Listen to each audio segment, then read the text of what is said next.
Good afternoon. मेरा नाम सतीश अवस्थी है और साइकोलॉजी एंड साइकेट्री ये दो मेन सब्जेक्ट मैं डील करता हूँ। कोचिंग का अनुभव लगभग 12 से 13 साल और नर्सिंग प्रोफेशन में 18 साल से एज ए प्रिंसिपल काम कर रहा हूँ मैं। सबसे बड़ी बात ये आती है कि ये सब्जेक्ट साइकोलॉजी और साइकेट्री हमें क्यों पढ़ाया जा रहा है। कोई भी सब्जेक्ट पढ़ने के पीछे क्या रीजन है। नर्सिंग के अंदर अब किन चीजों में बदलाव और ज्यादा फोकस किया जा रहा है। अभी आपने देखा कि एजुकेशन के अंदर चाहे वो एम्स का हम एग्जामिनेशन की बात करें, चाहे डीएसएसबी की बात करें, चाहे ईएसआई की बात करें, रेलवे, एनी एग्जामिनेशन, आजकल क्वेश्चन पुटअप किया जाता है स्किल बेस्ड। हमें नॉलेज के साथ साथ में स्किल कितना है, आपको इमेज दिखाई जाती है, उस लॉजिकल, जजमेंटल, इंटेलिजेंसी इंपैक्ट के आधार पर कोई भी इमेज आपको दी जाती है और उसको पहचानने के लिए कहा जाता है। यह पैटर्न बदल रहा है। अब उस पैटर्न के आधार पर हमको भी बदलना पड़ेगा। अब ट्रेडिशनल मेथड नहीं चलेगा। As the time is changing we have to change.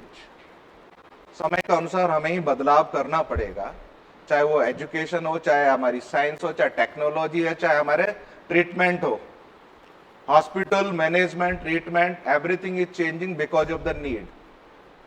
आज आप सब यहां बैठे हो because you want to become something in your life. क्यों बैठे हो यहां पर? कि हम कुछ बनना चाहते हैं। हमारे भी जीवन, हमने भी कुछ लक्ष्य बनाए हैं, उन लक्ष्य को फुलफिल करना चाहते हैं। ऐसे जो भी मरीज आता है अस्पताल के अंदर, वो भी बड़ी परेशानियों के साथ में आता है। आप तरह तरीके के मरीज देखते हो। क्या हर मरीज की परेशानी एक ही है? नहीं होती। परेशानियां अलग हैं तो उसका इलाज भी अलग किया जाता है। लेकिन उन परेशानियों को समझने के लिए बेहतर ढंग से आपको एनाटॉमी पढ़ाया गया, फिजियोलॉजी पढ़ाया गया, चाहे आपने जीएनएम कोर्स किया है, बीएससी किया है, पोस्ट बेसिक, कोई भी कोर्स जो हमारे ट्रेनिंग में ऑल सब्जेक्ट्स पढ़ाए गए और उसको अप्लाइड फॉर्म में क्लिनिकल में यूज करना होता है। लेकिन यहां क्या चल रहा है, व्यवहारिक रूप से व्यक्ति क्या सोच रहा है, क्या परेशानियां चल रही हैं, उनको कैसे पता लगाया जाए, उन समस्याओं के बारे में हम कैसे जानें। कि आज एक मरीज है जिसको वायरल फीवर है, उसका आप बिहेवियर देखो। एक को अभी रिसेंटली डायग्नोस्ड हुआ है कि you are having cancer and you have very short span of life. 1 से 2 साल आपके पास समय है, तो क्या समझ सकते हो उस व्यक्ति के ऊपर क्या बीतेगी,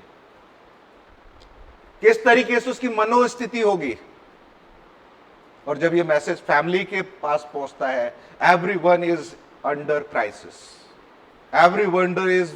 everyone is with full of anxiety, stress, अब पता नहीं क्या होगा। और वो अकेला कमाने वाला है और उसके पूरे फैमिली का दारोमदार उसी व्यक्ति के ऊपर है। रोड एक्सीडेंट हो गया, हेड इंजरी हो गई। मेरा कहने का मतलब है, मानसिक रूप से, व्यवहारिक रूप से कौन सी परेशानी किस तरीके से व्यक्ति रिएक्ट करता है, उसको समझने के लिए हमें आवश्यकता है उस सब्जेक्ट की, that is known as psychology. आप सबने पढ़ा है साइकोलॉजी। क्या जानते हो आप साइकोलॉजी के बारे में? Just brief. ह्यूमन बिहेवियर के बारे में बताता है, ठीक है। और इससे ज्यादा क्या जानते हो? Emotional, very good. भाई अगर इंसान है तो इमोशंस भी होंगे। इमोशंस हम सब के लिए जरूरी है। जैसे जिंदा रहने के लिए हमारे बेसिक रिक्वायरमेंट्स है, इसी प्रकार से हमें सामाजिक रूप से स्टैंड करने के लिए इमोशंस का होना जरूरी है। अगर व्यक्ति के अंदर इमोशंस नहीं है, दैट इज एबनॉर्मल, वो असामान्य है। नॉर्मल ह्यूमन बींग्स में तो इमोशंस जनरेट होंगे और हो सकता है वो समय के अनुसार बदलती भी है, एक जैसी कांस्टेंट नहीं है। जैसे ईसीजी में आप देखते हो, you have the changes, PQR segment ऐसा आएगा रीडिंग में तभी तो आएगी, फ्लैट है तो पेशेंट इज गॉन। इसी प्रकार से हमारा भी व्यवहार बदलता है स्थिति परिस्थिति के अनुसार। लेकिन सबसे पहले अब यहां वर्ड आ गया सब, ये व्यवहार क्या है, what is exactly is behaviour, और बिहेवियर को हम किस तरीके से जानेंगे। व्यवहार क्या है, व्यवहार को समझने के लिए जेबी वाटसन हुए थे।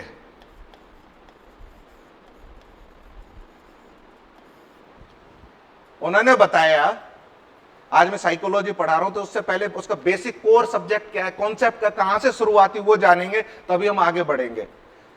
Psychology and psychiatry is also the part of, ये सीक्वेंस में समझोगे, कॉन्सेप्ट क्लियर करके चलोगे तो आगे बेटर समझ में आएगा। कोई भी पार्ट बीच में से छूट जाता है then it becomes the problem. तो व्यवहार क्या है ये जानना जरूरी है। तो जेबी वाटसन जो व्यवहारवाद के जनक माने जाते हैं, उन्होंने बताया व्यवहार व्यक्ति या कोई भी ऑर्गेनिज्म द्वारा दी गई एक प्रतिक्रिया है। क्या है ये? रेस्पॉन्स है। Behaviour is the response of any individual. अब बात आई कि साहब साइकोलॉजी हमें क्यों पढ़ा रहे हैं और व्यवहार को क्यों पढ़ना चाहिए? क्योंकि इसी के बेस पर हम एनालिसिस करते हैं, इसी के बेस पर हम प्रॉब्लम्स को आइडेंटिफाई करेंगे, इसी के बेस पर हम समझेंगे। आज मरीज की परेशानी को जानने के लिए you have to have the knowledge कि anatomy, physiology, psychology, microbiology, nursing foundation, all subjects जो भी पढ़ाए हैं उसको अप्लाइड फॉर्म में यूज करना है। आपको पता करना है कि इसका व्यवहार सही है या गलत है। जब आपको ही पता नहीं कि वो कुछ भी हरकत करे, कैसे भी वो बिहेव कर रहा है, तो आप क्या कहोगे शायद व्यवहार है। लेकिन व्यवहार दी गई एक प्रतिक्रिया है। अब ये सही भी हो सकती है और गलत भी हो सकती है। बिहेवियर कैसा हो सकता है? ये दो तरीके से होता है सब, एक है कोवर्ट और दूसरा है ओवर्ट। प्रतिक्रिया सकारात्मक भी हो सकती है और ये नकारात्मक भी हो सकती है। समझे मेरा इसका मतलब? मैं क्लास में हूं, बाद में बात करूंगा। बिहेवियर सकारात्मक भी हो सकता है और नकारात्मक भी होगा, और इसको निर्धारित करेगी क्या? Condition, situation, place and person. निर्धारित करने का तरीका क्या स्थिति परिस्थिति थी, क्या समय था, कौन था व्यक्ति। क्योंकि साइकोलॉजी रूट कॉज पे काम करती है। कारण क्या था, ऐसा हुआ था, इसके पीछे क्या फैक्टर्स है जिन्होंने काम किया है। सकारात्मक भी हो सकता है और यह नकारात्मक भी हो सकता है। जैसे एग्जाम्पल, अब सभी हम क्लासरूम में आराम से आप बैठे हो, this is the behaviour as a student. ये नॉर्मल बताए गाइडलाइन के अंदर कि क्लासरूम के अंदर एक विद्यार्थी का सकारात्मक व्यवहार क्या रहेगा, कि वो डिसिप्लिन्ड हो, अलर्ट हो, कॉन्शियस हो, अवेयर हो, तो वो सब आप में दिख रहा है। This is known as normal behaviour, ये सकारात्मक व्यवहार है। लेकिन अभी क्लास चलती चलती अचानक कोई व्यक्ति खड़ा होता है, रोने लग जाता है और क्लास से बाहर भाग जाएगा without asking, without taking any permission. तो क्या ये नॉर्मल बिहेवियर है? समझ में आ गया? तो जेबी वाटसन ने कहा कि व्यवहार को जो हमको समझना है, सकारात्मक और नकारात्मक, किसी भी तरीके से व्यक्ति रिएक्ट करेगा। आज पेशेंट बेड पे से उठ के भाग देता है, नींद नहीं आ रही है, व्याकुलता है, बेचैनी है, एबनॉर्मल बिहेवियर है ये। तो उसने एक लाइन बनाई कि हमें इसको डिफरेंशिएट करेंगे सब, कि सकारात्मक और सही व्यवहार किसे कहेंगे और नकारात्मक नेगेटिव बिहेवियर किसे कहेंगे। तो उन्होंने एक ही लाइन बताई कि जो समाज द्वारा बनाए गए नियम कायदे कानून को फॉलो करेगा वो है नॉर्मल बिहेवियर, और जो समाज ने जो नियम कायदे कानून बना दिए उसको फॉलो नहीं करता है, that is consider abnormal behaviour. हर एक के अपन रूल्स बना रखे हैं, तभी तो हम बात करते हैं अगर समाज क्या कहेगा। We think about the society, क्योंकि हम सब समाज में रहते हैं। अब इसको बेटर ढंग से समझने के लिए साइकोलॉजी पढ़ाया जाता है, साइकोलॉजी का ज्ञान होना जरूरी है। हम साइकोलॉजी जब पढ़ते हैं उससे समझ में आती है, पहले हम सबसे पहले हम अपने आप को जानने का प्रयास करते हैं। जब हम अपने आप को जानेंगे तभी हम दूसरे को जान पाएंगे। अगर मुझे ही नहीं पता मेरी स्ट्रेंथ क्या है, मेरी वीकनेस क्या है, तो मैं कैसे परफॉर्म करूंगा? तो साइकोलॉजी सिखाती है to understand about the self, कि आप अपने आप को पहचानो, आप कौन हो, आपकी ताकत क्या है, आपकी क्षमता क्या है, आपकी कमियां क्या हैं, और कमियों पे वर्क करके उस कमी को आप कम करो, अपनी ताकत स्वतः ही बढ़ जाएगी। फर्स्ट, द साइकोलॉजी क्यों पढ़ाया जा रहा है कि हम अपने आप को समझेंगे। फिर दूसरा, जब हम साइकोलॉजी के अंदर बहुत सारे सब्जेक्ट टॉपिक्स पढ़ते हैं, चाहे वो इंटेलिजेंसी है, चाहे वो पर्सनैलिटी है, चाहे वो मेमोरी है, चाहे थिंकिंग है, चाहे रीजनिंग है, चाहे डिफेंस मैकेनिज्म है, इतना सारा पढ़ते हैं तो हम दूसरे व्यक्ति को भी पहचान सकते हैं कि इसका क्या है।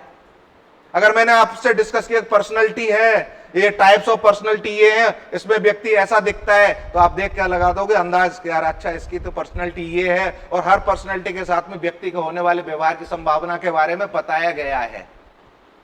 कि अगर मैं कहूं कि कोई व्यक्ति इंट्रोवर्ट है और दूसरा कहूं कि ये दूसरा एक्सट्रोवर्ट है, क्लास में आप बैठे हो, एक व्यक्ति है वो सबसे जाके मिक्सअप हो जाता है, बातें करता है, वो आगे से बात कर रहा है कि आप अच्छा आपका नाम क्या है, कहां से हो, क्या है, कब से तैयारी कर रहे हो, अरे मुझे भी करनी है, मैंने भी ये प्रयास किया। और दूसरा है 4 दिन हो गए किसी से बात ही नहीं कर रहा है, आप बात कर रहे हो तो जवाब नहीं दे रहा है, बहुत ज्यादा रिजर्व रह रहा है। तो इसका कारण क्या है? This is because of the personality. ये पर्सनैलिटी जब मैंने समझ लिया तो मैं समझ जाऊंगा दूसरे वाले के व्यक्ति को सामने से देख के एनालाइज कर सकता हूं, असेस कर सकता हूं, और अपने आप को भी अलर्ट कर सकता हूं, और होने वाली संभावनाओं के बारे में भी अलर्ट हो जाऊंगा। ऐसा हो सकता है जैसे कि अगर हम मेडिकल सर्जिकल में पढ़ते हैं, अगर पेशेंट ओवरवेट है, प्रीडिस्पोजिंग फैक्टर्स काम करेंगे तो कौन कौन सी बीमारी होने की संभावना है, तो पता चल जाएगा। सब कार्डियक प्रॉब्लम्स भी हो सकती है, स्केलेटल प्रॉब्लम्स भी हो सकती है, डायबिटिक भी हो सकता है, हाइपरटेंशन भी डेवलप हो सकता है, संभावना है। इसी प्रकार से जब हम साइकोलॉजी को पढ़ते हैं तो अपने आप को भी समझते हैं और दूसरों को भी। फिर हम साइकोलॉजी सिखाती है एडजस्टमेंट बिठाना, एडजस्टेबिलिटी।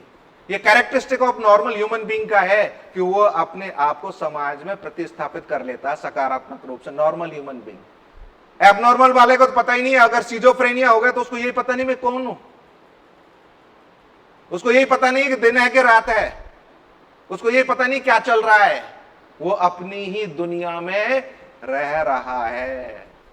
वो बीमारी है, मानसिक बीमारी है, that is not normal. Psychology हमें सिखाती है।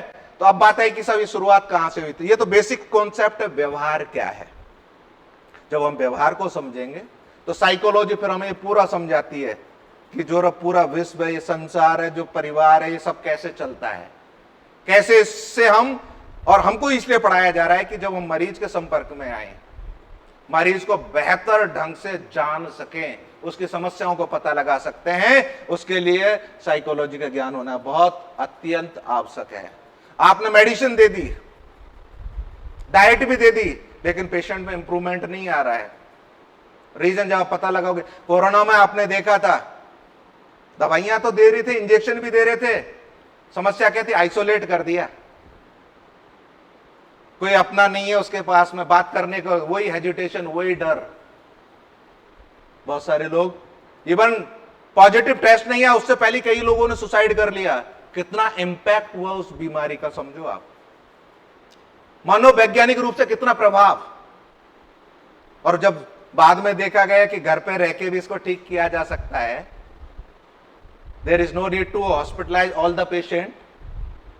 जिसको डायबिटिक, हाइपरटेंशन, सेकेंडरी कोई पहले से बीमारी है, उनको विशेष कंसर्न की, नहीं तो घर पे रह के आप आइसोलेशन में भी रह के और घर पे ठीक हो सकते हो। मनोस्थिति, फैमिली सपोर्ट जिन जिन लोगों को मिला, जो उसके पास में थे, उनमें प्रोग्नोसिस अच्छी देखी गई, कंपेरेटिव अकेला छोड़ दिया गया। तो ये मानसिक रूप से कितना प्रभाव डालता है हमारे ऊपर हर स्थिति परिस्थिति में। इसलिए हम कहते हैं कि अगर आपके पास सपोर्ट सिस्टम है तो आप हर मुश्किल को सामना कर सकते हो। You can come out from any problem, चाहे वो फैमिली सपोर्ट हो, चाहे अपना पीयर ग्रुप सपोर्ट हो, चाहे आपके anyone who is with you in your difficult time, वो सपोर्ट सिस्टम काम करता है। तो ये साइकोलॉजी हमें ये सिखाती है कि मरीज को हम कैसे टैकल करेंगे। Different problem, different diagnosis, the approach should be different. हर मरीज को एक तरीके से टैकल नहीं किया जा सकता। साइकेट्री के पेशेंट को, जिसको व्यवहारिक परेशानी है, उसको टैकल करने का तरीका भी अलग होगा। तो ये जब हम पढ़ते हैं, ये सब्जेक्ट सिखाता है हमें। तो व्यवहारवाद क्या हो गया कि व्यक्ति द्वारा दी गई एक प्रतिक्रिया है, वो सकारात्मक भी हो सकती है, वो नकारात्मक भी हो सकती है, निर्भर करता है स्थिति परिस्थिति व्यक्ति विशेष के ऊपर। आज हम बात करते हैं नॉर्मल बिहेवियर क्या है। अब नॉर्मल बिहेवियर एक छोटा सा एग्जांपल मैं आपको देता हूं। भारतीय संस्कृति के आधार पर आप देखते हो कि अगर हम कोई सड़क पर जा रहा है, गांव का व्यक्ति है और वहां देख रहा है कि दो फॉरेनर्स बाहर से आए, वो हाथों में हाथ डाल के, बाहों में बाहों डाल के और सड़क पर घूम रहे हैं, तो वो क्या कहेगा, यार संस्कार नहीं है क्या? क्योंकि हमारे समाज में इसकी मान्यता नहीं है, संस्कृति, हमारी विचारधारा सोच उतनी डेवलप नहीं है। हम अपनी संस्कृति को बचाना चाहते हैं, हम संस्कृति के साथ में रहना चाहते हैं। लेकिन जो जिस देश से आया उनके लिए तो नॉर्मल है। You go to UK, USA, Australia, Canada, वहां तो this is known as normal behaviour. लेकिन जगह बदल गई, स्थान बदल गया, सोच बदल गई। उनके लिए तो ये नॉर्मल है, क्योंकि वो जिस परिवेश में, जिस एनवायरमेंट में रहे, this is known as normal. हमारे लिए वो एबनॉर्मल हो गया, क्योंकि हम जहां एनवायरमेंट, तो कौन डिसाइड करता है? Place, person and situation and environment analyse करते हैं। तो ये बात हुई व्यवहारवाद की। जब हम व्यवहार की बात करते हैं तो हर एक मरीज की अप्रोच भी हमें समझ में आने लगती है, किस मरीज को कैसे टैकल किया जाए, उससे क्या पूछा जाए। आपने अगर क्लिनिकल में काम किया है तो आपका अनुभव बताता है कि कोई भी मरीज जब पहली बार आपसे कांटेक्ट में आता है और वार्ड के अंदर, क्या पहले दिन वो आपको हर बात बता देता है? नहीं बताता। लेकिन आपने देखा कि आपके जैसे 1 दिन, 2 दिन, 4 दिन आपने अच्छे से केयर दे रहे हो, उससे डेली बात कर रहे हो, फिर धीरे धीरे आपसे वो ओपन अप हो जाता है। उन सब चीजों को भी वो शेयर करता है जो आज तक उसने किसी से नहीं की, क्योंकि वो आप पर फेथ किया, ट्रस्ट किया, तब वो अपनी मन की बात बताता। हर व्यक्ति अपनी मन की बात हर एक को नहीं बताता। जहां ये आ गया कि yes this person is trustworthy, इस पर विश्वास किया जाता है, तब वो अपने इमोशनल फैक्टर्स, जो पर्सनल इशू जो उनको डिस्क्लोज करता है, हर एक को नहीं बताता। ये विश्वास की बात है, साइकोलॉजिकल एस्पेक्ट दिखाती है। तो इसमें ये पढ़ने का मकसद ये, हम आपस में एक दूसरे को गुड इंटरपर्सनल रिलेशनशिप डेवलप हो, हम अपने आप को अच्छे से एडजस्टमेंट कर सकें, हम अपने बारे में जान सकें, हम दूसरे लोगों को बेहतर ढंग से समझ सकें, बीमारी मरीज को, जो भी समाज में रह रहा है, उनकी परेशानियों को प्रॉपरली हम एनालाइज कर सके। इसलिए साइकोलॉजी हमें पढ़ाया जा रहा है। Now let us understand. ये समझ में आ गया?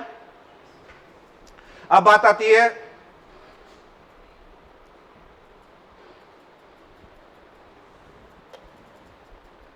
साइकोलॉजी के बारे में सबसे पहले कब चर्चा हुई?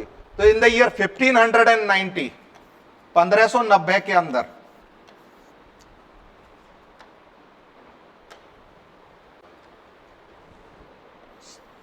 सबसे पहले साइकोलॉजी शब्द के बारे में बताया था रोडोल्फ गोखले नाम के व्यक्ति थे। रोडोल्फ ने कहा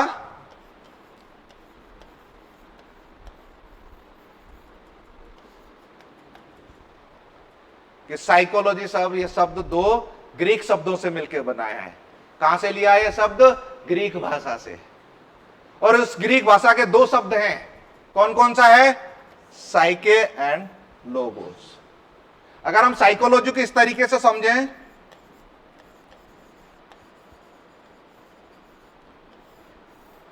ये 2 शब्दों से मिलकर बना है। पहला है साइके और दूसरा है लोगोस। ये आपको भी पढ़ाया था। यहां मैं आपको ओनली रिफ्रेश कर रहा हूं, सब्जेक्ट से जोड़ रहा हूं। फिर धीरे हम सीक्वेंस बाय स्टेप्स यूनिट्स में करेंगे, उससे रिलेटेड हर क्वेश्चंस को डेवलप करेंगे, डिस्कस करेंगे। दिस वे विल गो, चाहे वो साइकोलॉजी है चाहे साइकेट्री, सब्जेक्ट पढ़ाया जाएगा, उसके साथ में उससे रिलेटेड कोई भी क्वेश्चन आंसर डिस्कशन होगा, then will go through this. ठीक है। So in the year 1590 the term psychology given by Rodolphe Gokhale and ये एक्सप्लेन उसने बताया कि सब साइकोलॉजी शब्द दो ग्रीक शब्दों से मिलकर बनाए हैं, एक है साइके और दूसरे का मतलब हो लोगोज। अब बात आई कि क्या इससे पहले साइकोलॉजी नहीं थी क्या? साइकोलॉजी जब हुई जब से इस पृथ्वी की, इस ब्रह्मांड की संरचना हुई है। समझने में समय लगा, जानकारी उपलब्ध कराने में लोगों तक समय लगा, क्योंकि जब जन्म हुआ तो ज्यादातर चीजें हम अध्यात्म से जोड़ते थे, माइथोलॉजी। तो यह माना जाता था कि जो कुछ इस संसार में घटित हो रहा है वो आत्मा है, आत्मा के द्वारा ही सब चीजें चल रही हैं। Soul is the supreme power. लेकिन बाद में सब जब ये समझ में आया नहीं कि हमारा शरीर कैसे बनता है, व्हाट इज एनाटॉमी, सेल क्या है, टिश्यू क्या है, ऑर्गन क्या है, सिस्टम क्या है, और ये कैसे मिलके काम कर रहे हैं। एनाटॉमी क्या बताती है? Study about the structure of your body, कि शरीर कैसे बना, फिर ये ऑर्गन्स कैसे डेवलप हुए, फिर ऑर्गन्स मिलके कैसे सिस्टम बनाया, और ये सिस्टम कैसे काम कर रहे हैं। आज आपका हार्ट है, आप सो जाते हो, दिन रात काम कर रहा है, ब्रेन इज वर्किंग कंटिन्यूअसली। तो आपने पढ़ा है एनाटॉमी में, सब ये एनाटॉमी है, सब इसमें ये चेंबर्स है, 4 चेंबर है, इस तरीके से। फिर आपने पढ़ा कि ब्लड सप्लाई कैसे हो रही है, ये नॉलेज है, इसको हम अप्लाई कर रहे हैं जो पेशेंट को साथ में डीलिंग कर रहे हैं। सो दैट इज साइकोलॉजी के अंदर। साइके का मतलब बताया उन्होंने कि भाई इसको सोल मानते थे पहले, क्योंकि आत्मा ही सर्वोपरि है। जब बाद में पता चल गया नहीं, एनाटॉमी है सर, ब्रेन है, माइंड है, जिसको हम आज कहते हैं, और यही है जो सबको कंट्रोल कर रहा है।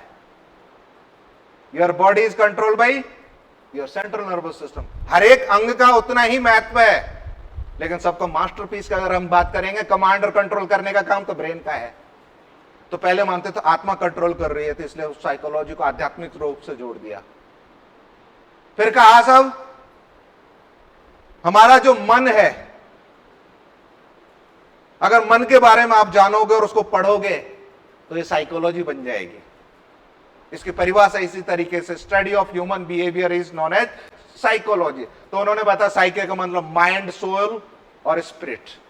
साइके के मतलब बताए, इस शब्द का अर्थ है, इसको हम सोल भी कह सकते हैं, इसको हम माइंड भी कह सकते हैं, और स्पिरिट भावनात्मक कह सकते हैं। लोगोस का मतलब क्या बताया?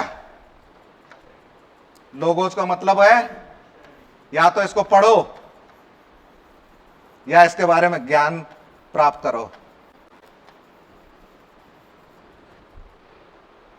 Knowledge, study. तो इन दोनों शब्दों को मिला दिया तो परिभाषा मिल गई। साइके का मतलब उन्होंने कहा माइंड, और लोगोस का मतलब स्टडी और नॉलेज।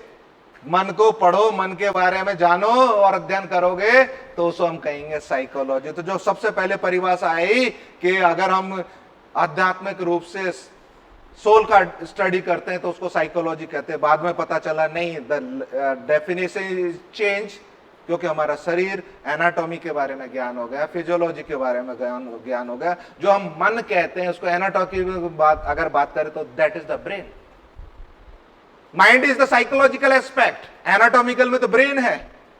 तो उसके बारे में जब हम पढ़ते तो मन की जो अध्ययन किया जाता है, व्यक्ति के व्यवहार को जो पढ़ा जाता है, उसको हम कहते हैं साइकोलॉजी। क्लियर? अब बात में आई कि साहब क्या ये यहीं तक सीमित है? हम सीखते कैसे हैं, हम भूलते कैसे हैं, हम चीजों के बारे में जानकारी कैसे डेवलप करते हैं, हमारी सोच कैसे डेवलप होती है? तो इसके बारे में फिर एक्सपेरिमेंट किया गया। सबसे पहले 1879 के अंदर जर्मनी के अंदर एक लेबोरेटरी एस्टैब्लिश की गई, जिसमें एनिमल्स के ऊपर एक्सपेरिमेंट किए गए। उन एक्सपेरिमेंट में यह किया गया कि जिस उद्देश्य से जो हमें जो काम करना चाह रहे हैं वो रिजल्ट उसी तरीके से मिलते हैं या नहीं मिलते हैं। लर्निंग कैसे होती है? फॉर एग्जांपल कोरोना में जब वैक्सीन आई थी, ट्रायल किया गया था ना, किसके ऊपर किया गया था? सबसे पहले एनिमल्स के ऊपर। बिल्ली है, चूहा है, बंदर, आप जितने भी थ्योरीज पढ़ोगे सब में एनिमल्स का इन्वॉल्वमेंट है। क्या वास्तव में जिस उद्देश्य से दवाई बनाई गई है, क्या उसका असर आ रहा है या नहीं आ रहा है? तो वो तो हमने दवाई के रूप में अध्ययन किया। ऐसे व्यवहारिक प्रभावशीलता को देखने के लिए स्टडी किया गया एनिमल्स के ऊपर कि हम सीखते कैसे, ट्रायल एंड एरर मेथड क्या है, लर्निंग बाय डूइंग क्या है। उन्होंने एक्सपेरिमेंट किए लैब के अंदर, देखा हाँ ऐसे सीखते हैं। लर्निंग बाय इनसाइट क्या है, वो एक्सपेरिमेंट किया गया। क्लासिकल कंडीशनिंग क्या है, एक्सपेरिमेंट किए गए कि भाई कुत्ता है, एक बंद कमरे के अंदर बंद कर दिया और ऐसा शीशा लगाओ, बाहर से देख रहे हैं, घंटी बजाई और मुंह के अंदर एक चिप लगा दी, ये देखने के सलाइवा फॉर्मेशन कब हो रहा है। घंटी बजाई, कुछ नहीं हुआ, खाना परोसा, सलाइवेशन शुरू हो गया। अब इन दोनों चीजों को जोड़ दे, कंडीशन एंड स्टिमुलस जोड़ा गया कि घंटी बजाना और खाना परोस दिया दूसरे बार में, घंटी बजाई खाना परोस दिया तीसरी बार में, चौथी बार में घंटी बजाई खाना नहीं परोसा तो भी सलाइवेशन आने आ गया। This is a classical experiment, lab के अंदर किया गया। जैसे फंडामेंटल में हम प्रैक्टिस करते हैं कि इंजेक्शन लगाना है तो डमी के ऊपर प्रैक्टिस करो, इस तरीके से बहुत सारे प्रिंसिपल्स, थ्योरीज डेवलप की गई। इसलिए आवश्यकता पड़ी साइकोलॉजी के अध्ययन की, जिससे एक्सपेरिमेंटल साइकोलॉजी डेवलप हुई। तो व्यवहार, इसकी परिभाषा बाद में बदल गई। साइकोलॉजी क्या है? साइकोलॉजी एक ऐसी विधा है, ऐसी साइंस है, सोशल साइंस है, जो व्यक्ति के व्यवहार और पशु के व्यवहार के अध्ययन का काम करती है। Psychology is the study of human and animal behaviour is known as psychology. Clear? यहां तक समझ में आ गया ना सबको? Very good. नेक्स्ट इज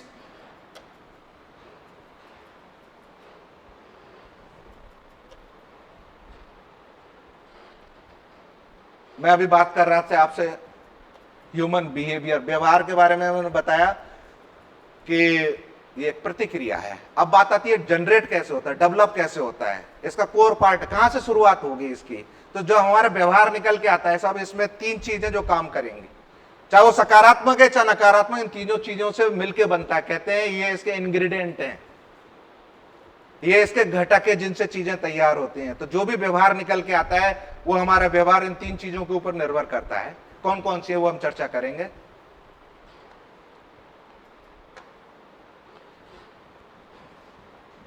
पहला है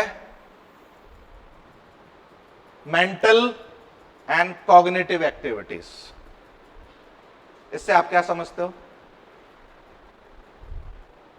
कॉग्निटिव का मतलब क्या है? Very important. मेरे आपको बताऊं कि जो भी हमारा किसी भी व्यक्ति विशेष का, कोई भी है XYZ, उसका जो व्यवहार निकल के आता है इन तीन चीजों के मिलने पर निकल के आता है, जिनको हम कहते हैं डोमेन्स। डोमेन है तीन, कौन कौन से हैं? पहला डोमेन है कॉग्निटिव डोमेन। कॉग्निटिव का मतलब समझ लो ज्ञान है ये। तो ज्ञान कहां से मिलता है? दिमाग से। आप एनाटॉमी पढ़ रहे हो, फिजियोलॉजी पढ़ रहे हो, लैब में जा रहे हो, लाइब्रेरी में पढ़ रहे हो, क्या कर रहे हो? यूट्यूब पे पढ़ रहे हो, पीपीटी सर्च करते हो, गूगल पर सर्च कर रहे हो, उसके बारे में जानकारी जितना पढ़ते हो, जितना अपडेट हो रहे हो, दैट इज कॉग्निटिव डोमेन। तो पहला डोमेन हमारा क्या हो गया? Cognitive domain. इसी से हमारा व्यवहार, आज कोई भी व्यक्ति कोई भी टॉपिक पर बात कर सकता है, तो कॉग्निटिव कितना ज्ञान है, कितना एक्सपीरियंस है, ही कैन टॉक कंटिन्यूअसली। इसका मतलब उसका कॉग्निटिव डेवलपमेंट बहुत ज्यादा स्ट्रांग है। जिन लोगों की IQ 140 150 से ज्यादा होते, जीनियस कैटेगरी में आ गए, कहीं पे कुछ भी पूछ लो वो शुरू हो जाते हैं। Everything is in flow, that is because of cognitive. उन्होंने इतना प्रैक्टिस, इतना डेवलप कर लिया है, इतना ज्ञान है, कहते हैं ज्ञान का अथाह भंडार। तो जितना ज्ञान होगा, जिस ज्ञान के आधार पर ही तो उसको व्यवहार निकल के आएगा। आप पूरी जानकारी रखते हो तो उसका व्यवहार उसके अनुरूप होगा। अज्ञानता है, जानते नहीं है, तो आपका व्यवहार उसके अनुरूप होगा। सो that is the first factor. अब इसमें कौन कौन से आगे? मेंटल, कॉग्निटिव एक्टिव, थिंकिंग, सोचना। आप सोचोगे कैसे? मान लो एक व्यक्ति है, गांव में रहता है, वो डायबिटिक के बारे में कुछ नहीं जानता, he does not know anything about what is sugar की बीमारी। उसको खाने पीने से कोई परहेज नहीं है क्योंकि उसको पता ही नहीं है। थिंकिंग कैसी है? ही इज अनअवेयर कि शुगर की बीमारी कितनी खतरनाक है, कितनी घातक हो सकती है। वही चीज आपने किसी को पढ़ा दी कि साहब ये इतनी है मेटाबॉलिक डिसऑर्डर है जिसको हम डायबिटिक कहते हैं, शुगर की बीमारी कहते हैं, अगर इसमें ब्लड शुगर लेवल बढ़ जाता है, इंसुलिन का अगर प्रोडक्शन बॉडी के अंदर नहीं हो रहा है, तो ये इस तरीके से कॉम्प्लिकेशंस डेवलप हो सकते हैं, ये बीमारियां हो जाएंगी। इसलिए आपको ऐसा नहीं करना चाहिए थिंकिंग।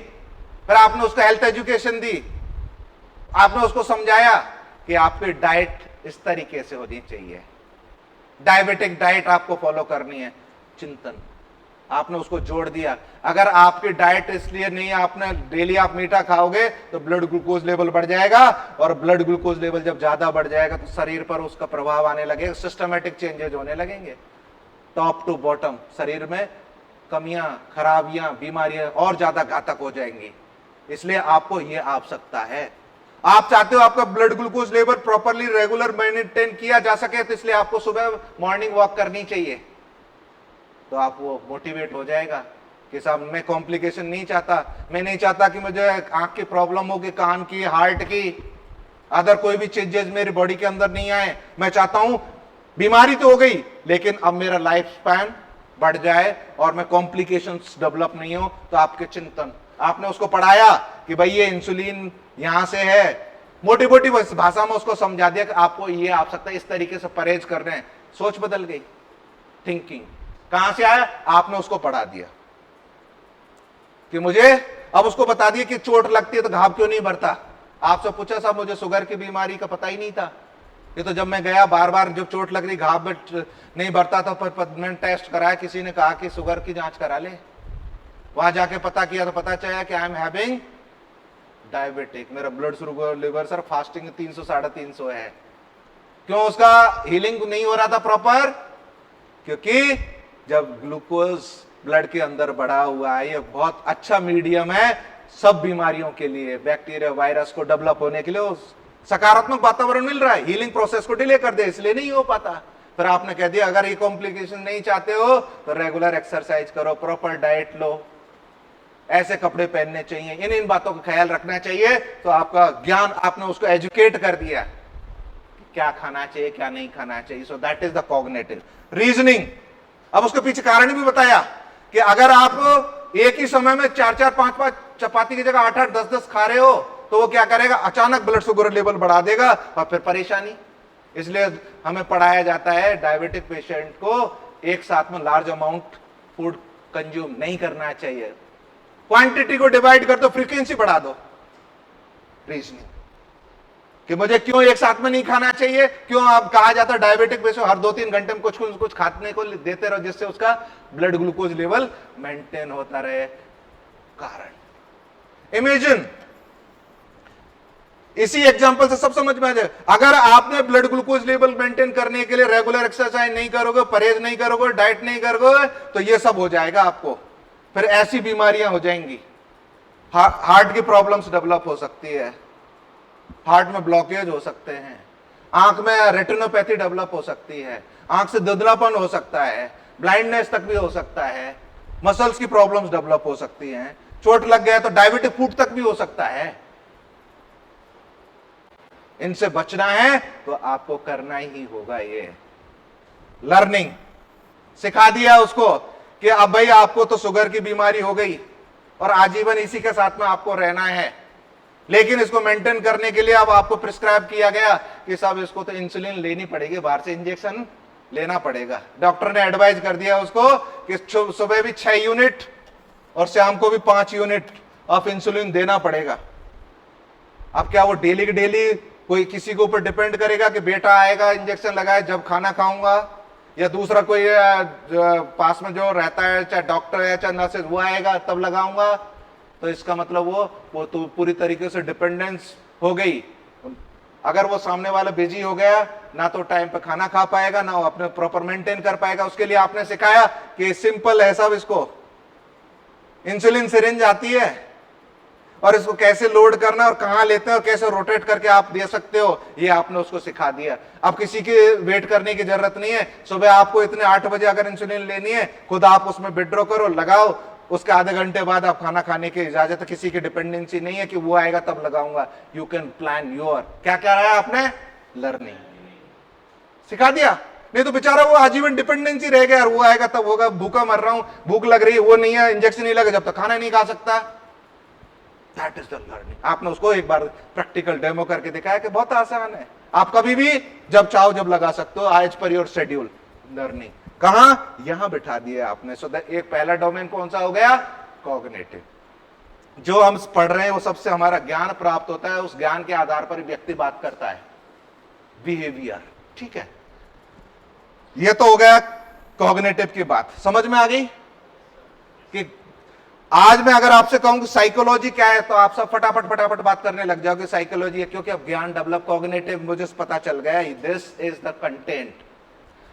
पहला डोमेन आ गया। दूसरा है अफेक्टिव एक्टिविटीज। अब अफेक्टिव का मतलब अफेक्शन, जो अभी हम बात कर रहे थे, मैंने आपसे पूछा कि फीलिंग्स क्या हैं, सब इमोशंस क्या हैं, ये कैसे डेवलप होती हैं, उन सबको समझने के लिए दूसरा डोमेन है, दैट इज इमोशनल या अफेक्टिव एक्टिविटीज। भावनात्मक लगाव।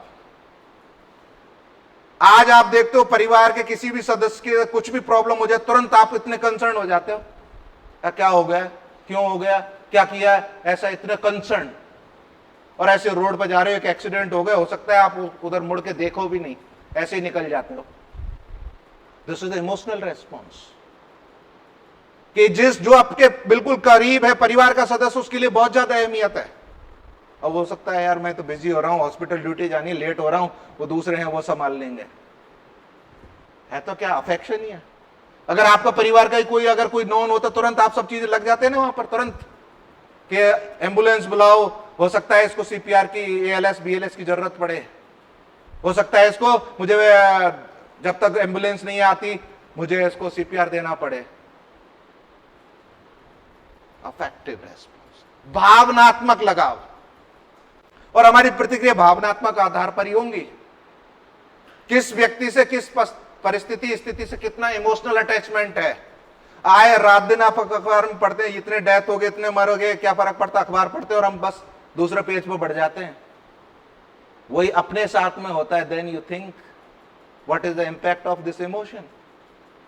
इमोशनल का दूसरा एग्जाम्पल, कि आप सब यहां बैठे हो, आप कोई एग्जाम दे के आए, एग्जाम का आपको जैसे फोन आता है किसी दोस्त का, अरे यार रिजल्ट आ गया और तेरा सिलेक्शन हो गया है, आप इतने खुश उछलते हो, कूदते हो, क्या हुआ, इमोशनल एक्ट। क्या किया उस स्टिमुलस ने, आपको एक्साइट कर दिया, हैप्पीनेस डेवलप हो गई, इमोशनल। ऐसी कोई खबर आई दैट इज वेरी सैड, आप रोने लग जाते हो, मायूस हो जाते हो, व्यक्ति तो वही था, खाली स्टिमुलस का फर्क है साहब, वो आपका व्यवहार बदल देता है। एक फोन कि तुमने टॉप किया है, तेरा सिलेक्शन हो गया, आप जंप करने लग जाते हो, इतना एक्साइटेड, सबको फोन करते हो, और जब मिलता है कि रिजल्ट आया, आई एम फेल, मायूस हो जाते हो, emotional. That is affective response. अब इसमें कौन कौन से आते हैं, अफेक्टिव की हम बात करेंगे। इसमें हैप्पीनेस, खुश होना, ये हैप्पीनेस भी जरूरी है। जब कुछ अच्छा होता है, मन के मुताबिक हो जाते हैं, हम हृदय से प्रफुल्लित हो जाते हैं, खुश होने लगते हैं, ये इमोशनल स्टेटमेंट डेवलप होता है। सैडनेस, कोई दुखद घटना कर दी, मन दुखी हो जाता है। गुस्सा आ रहा है, आप कहीं गए, आपके अनुरूप जो अरेंजमेंट होने तो नहीं हो पाए थे, then you becomes very disturb, angry, this is negative emotions develop हो गए। फियर, यार रात भर तैयारी नहीं हुई, साल अच्छा पढ़ा नहीं, अब एग्जाम आ गया, पेपर हॉल रूम में जा रहा हूं, घुसने से पहले हाथ पैर कांप रहे हैं, डर लग रहा है, दैट इज फियर। और एक ही होता है, यार क्या फर्क है, आपने पूरी तैयारी है, कहीं से भी आने दे क्वेश्चन, मैं कर दूंगा। कॉन्फिडेंस, यह डर है। एंजाइटी, स्ट्रेस, एंसियस हो रहे हैं, व्याकुलता बढ़ती जा रही है, बेचैनी, यार पता नहीं क्या होगा, सांस लेने में भी दिक्कत हो रही है। There is no any pathological reason, कोई ऐसी बीमारी नहीं है, इमोशनल फैक्टर की वजह से ऐसा हो रहा है। शॉर्टनेस ऑफ ब्रेथ, वेरी एंसियस, ये नेगेटिव इमोशंस हैं। तो हमारा दूसरा डोमेन कौन सा हो गया, अफेक्टिव डोमेन। पहला हुआ कॉग्निटिव और दूसरा हो गया अफेक्टिव। ज्ञान के साथ साथ में भावनात्मक लगाव। कहते हैं कि feelings are generated from our heart, कि आपका कहते हैं हृदय कैसे पत्थर है, दिल है, आप समझ नहीं पाए, आपने क्या दया नहीं आई आपको, कैसा हृदय है आपका, that is emotional factor, that is affective part of your behaviour. ठीक है, दो हो गए। Third one is the cognitive, या फिर हम इसको कहेंगे मोटार। एनाटॉमी में आपने पढ़ा, मोटार का मतलब क्या है, मूवमेंट होना। तो कॉग्निटिव और कॉग्निटिव दोनों में फर्क है, सब ध्यान रखना। वर्ड दोनों सिमिलर जैसे लगते हैं, लेकिन दोनों में रात दिन अंतर है। एक है ज्ञान जो आपके ब्रेन से डेवलप हो रहा है, उसको हम कहते हैं कॉग्निटिव। क्या है? Cognitive, it means knowledge. अब मोटार और कॉग्निटिव का मतलब है मूवमेंट्स, एक्शन। और ये डेवलप होता है, हम चलते कैसे, फिरते कैसे, हाथ पैर movements, coordination of your bones, muscle, ligament, tendons, then you come in action, that is the part of your motor response. तो ये तीनों जब डोमेन डेवलप होते हैं, मिक्सअप होते हैं, तब एक व्यवहार निकल के आएगा। अब इसका सीधा सा उदाहरण लो। कॉग्निटिव डोमेन, आपने अच्छा पढ़ा, अच्छी तैयारी करी, रिजल्ट आया, हैप्पीनेस, उछल कूद, खुश हो गए, जैसी इंफॉर्मेशन। तीनों डोमेन्स का इंपैक्ट बता रहा हूं कैसे आया, कि आप पढ़ के गए, तैयारी से अच्छे से कॉन्फिडेंस में गए कि हाँ आने दे, कहीं से भी मैंने सब पढ़ रखा है, I know each and everything about the syllabus, I have gone through this, I am very confident, that is your cognitive domain. Then your affective domain, you are very strong, आने दे, और जैसे इंफॉर्मेशन मिलती है क्या कि selection हो गया, आप गदगद हो जाते हो, खुशी से बहुत ज्यादा इजहार करने, तो हंसने लगते हो, लाफ्टर, एंड देन जंपिंग करने लगे, दौड़ के लगे, अरे पापा को बताता हूं, मम्मी को बुलाता हूं, ऐसे भाग रहे हो। ये क्या? मोटार रेस्पॉन्स, कोऑर्डिनेशन हो रहा है। एनाटॉमी में आप पढ़ते हो, क्या पढ़ते हो? फ्लेक्शन क्या है, एक्सटेंशन क्या है, मीडियल रोटेशन क्या है, लेटरल रोटेशन क्या है, सर्कमडक्शन क्या है, ये हमारे सब मूवमेंट ही तो है। और इन मूवमेंट के आधार पर हमारा व्यवहार डेवलप होता है, कि मेरा जो बॉडी रेस्पॉन्स, बॉडी लैंग्वेज कैसी होनी चाहिए, कौन सी स्थिति में, that is the part of your motor response. एक बिल्कुल सुस्त है, आप बुला रहे, इंतजार कर रहे हैं। इसका उदाहरण लेंगे हम सीधा से। एक है मानसिक बीमारी, डिप्रेशन, और दूसरी है मैनिया। डिप्रेशन वाला पेशेंट अकेला रहता है, आप उसको 10 बार बोलोगे तो एक बार बोलेगा। आप कहोगे भैया आजा बाहर, रूम से बाहर निकल, चल, फिर नहीं आता, बहुत प्रयास करने के बाद भी। और दूसरा है मैनिया वाला, उससे कहते हो भैया तू बैठ जा एक जगह, वो एक जगह नहीं बैठता, बातों नहीं, नॉन स्टॉप, ओवर टॉकेटिव, और हाथ पर चली रहे, रुक ही नहीं रहा। Motor response. वो ओवर एक्टिव है, वो बेचारा डिप्रेशन वाला रिटार्डेड है। थॉट्स और न्यूरोट्रांसमीटर का कमाल है, ये व्यक्ति तो वही है। जैसे इमोशंस जनरेट हो जाती हैं, फीलिंग्स जनरेट होती हैं, उसका प्रभाव आने लगता है। सो इन तीनों चीजों से मिलके हमारा व्यवहार डेवलप होता है। ये क्लियर समझ में आ गया? Basic concept of behaviour. अब हमारा 3 चीज मिलेंगी, उसके आधार पर उसका व्यवहार निकल के आएगा, सकारात्मक होगा या नकारात्मक होगा। ये तीनों चीजों के प्रभाव मिक्सअप हैं, दैट ब्रिंग योर बिहेवियर, कि कोवर्ट हो गया, ओवर्ट होगा। अब आपने जानकारी दे दी, उसको डायबिटिक वाले को एजुकेट कर दिया, तो उसका व्यवहार सकारात्मक होगा। फिर वो जानता है ये क्या बीमारी है, शरीर पर क्या प्रभाव है, फिर वो कंट्रोल भी करता है, यार परहेज तो करने ही पड़ेंगे, फिर मेहनत भी करता है, सुबह सुबह घूमने जा रहा है। Cognitive domains, this way the behaviour develop. Clear? अब नेक्स्ट,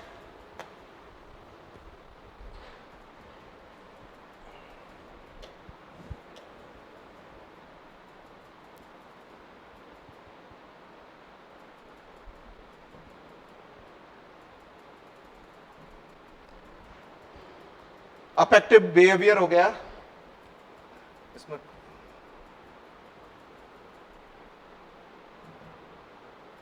ये पीपीटी खुल नहीं रहा है। नेक्स्ट इज अभी हमने पढ़ा, यहां तक पढ़ लिया कि व्यवहार कैसे डेवलप होगा। अब बात आती है मैं किसी व्यक्ति के व्यवहार को जानना चाहता हूं, पढ़ना चाहता हूं, तो कैसे पढ़ सकता हूं? तो इसके लिए हमें आवश्यकता है मेथड्स ऑफ साइकोलॉजी के बारे में जानने के लिए, कि मैं किसी व्यक्ति के व्यवहार को कैसे जानूं, कौन सा तरीका हो सकता है। जैसे फंडामेंटल में हमें पढ़ाया गया फिजिकल एग्जामिनेशन करना है सब आपको, शारीरिक परीक्षण, तो हमें उसके सिद्धांत भी पढ़ा दिए, मेथड्स भी पढ़ाए कि these are the methods of doing physical examination. Inspection है, पाल्पेशन है, परकशन है, ऑस्कल्टेशन है, मैनिपुलेशन है। ये सब वो तरीके जिनके आधार पर मैं शारीरिक परीक्षण कर सकता हूं। ऐसे साइकोलॉजी के अंदर, कि साइकोलॉजी के अंदर मैं कैसे व्यवहार को पढ़ सकूं, कैसे जान सकूं, तो उसके लिए मेथड्स हैं। उस मेथड्स की बात करेंगे हम। पहला मेथड है इंट्रोस्पेक्शन मेथड।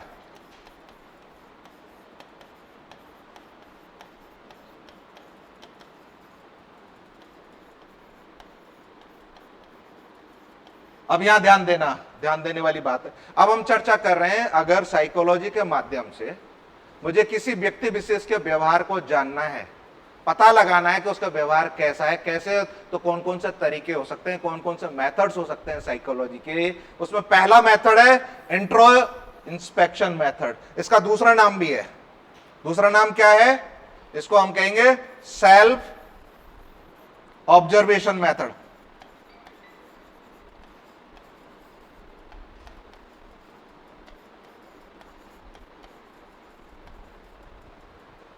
क्या नाम दिया? Self observation method. ये साइकोलॉजी के माध्यम से व्यवहार को अध्ययन करने के तरीके बताए गए। उसमें पहला तरीका है इंट्रोस्पेक्शन मेथड, जिसको हम कहते हैं, दूसरा नाम है सेल्फ ऑब्जर्वेशन मेथड। तो इसमें ध्यान देने वाली बात क्या है? सबसे पहले ये है कि वो ऐसा तरीका जिसके माध्यम से हम व्यक्ति के व्यवहार को समझते हैं, उसमें ये दो वर्ड हैं, इंट्रो और इंस्पेक्शन। यहां ध्यान देना। इसको अगर कॉन्सेप्ट समझ में आ गया तो फिर आप आंसर आराम से ले सकते हो, समझ सकते हो। इंट्रो का मतलब क्या होता है? With in the self.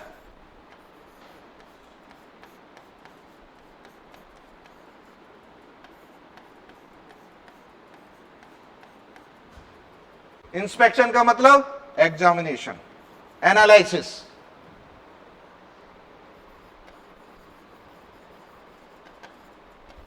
या एग्जामिन। अब इन दो शब्दों को हम समझ गए तो इसका मतलब ही समझ में आ गया कि ये क्या तरीका है। तो ये वो तरीका है व्यवहार के अध्ययन करने का जिसमें सेल्फ, व्यक्ति खुद अपना चिंतन, मनन, अध्ययन करता है, उसमें सेल्फ इन्वॉल्वमेंट रहता है, इसलिए इसको नाम दिया है सेल्फ ऑब्जर्वेशन मेथड।